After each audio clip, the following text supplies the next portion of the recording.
พิ่นเอานี่ไป3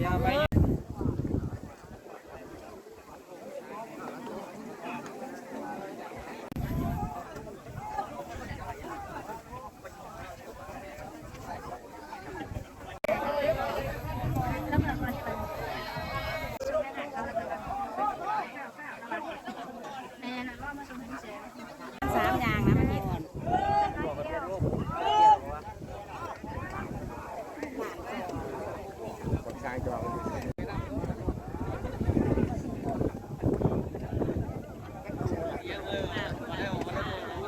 ที่สดุดีเนาะโดยสมบูรณ์การ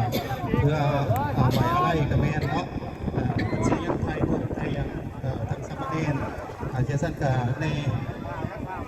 เอาของแล้วก็ป้าไปทำอะไรเนาะตั้งหน้าให้ครับญาติพี่น้องเนาะพุทธคุณบุญทุกองค์ผมมียังเนาะขอมอบใจมายังมาแขกมาทานทุกภาคส่วนโดยเฉพาะเป็นญาติพี่น้องเนาะการนำพลังทุกภาคส่วนที่มาหอดมาถึงแล้วก็มาห่วงไปอะไรกับผมในมื้อนี้จงมีสุขภาพแข็งแรงเนาะกับบ้านกับเพื่อนของตัวเองโดยสวัสดิภาพบางมาจะพอกันอยู่ในมือทำบุญเนาะแจกเขาถวายสังฆทานน้ำพออยู่ในมือวันที่ตระกูลบุญวงศ์ผู้เฮาดีทุกโอกาสอันมีความหมายความสำคัญอยู่ในงานทรงสการนี้เนาะเป็นการไว้อะไรทรงดวงวิญญาณครั้งสุดท้ายเนาะแต่ว่าขออนุญาตจะตั้งประนอต่อไปถ้าจะขอเป็นการทายโหมวมจักสิบนาทีทายไว้เห็นหนาวมีที่หนาเขาบอกเห็นหนาวเพราะว่าทุกสิ่งทุกอย่างก็มีไผเหลือพอเขาผู้นี้เพราะว่าเขาเกิดขึ้นมามีพอคนเดียวเท่านั้นที่หักที่สุดหัวใจกับศูนย์กลางเนาะแต่ที่ว่าคนนี้โทษดีคนสอบอันนี้แหละเขาเดินว่าปารมี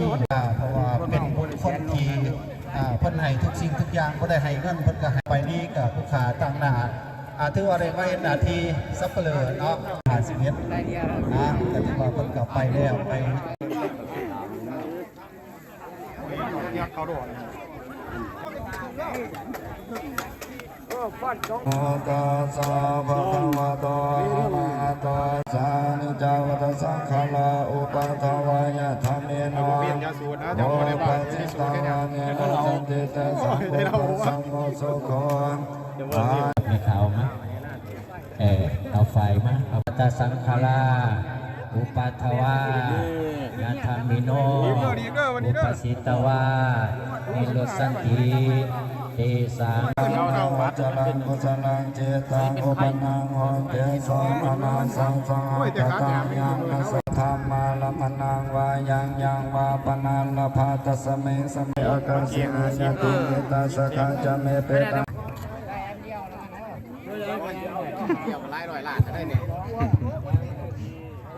การสิริบ้างเพิ่มพ่อถือว่าจุดลูกอีเนาะเอาลูกอีมาบีเนาะเอาฝึกรถกันดิฝึกรถกันเนาะ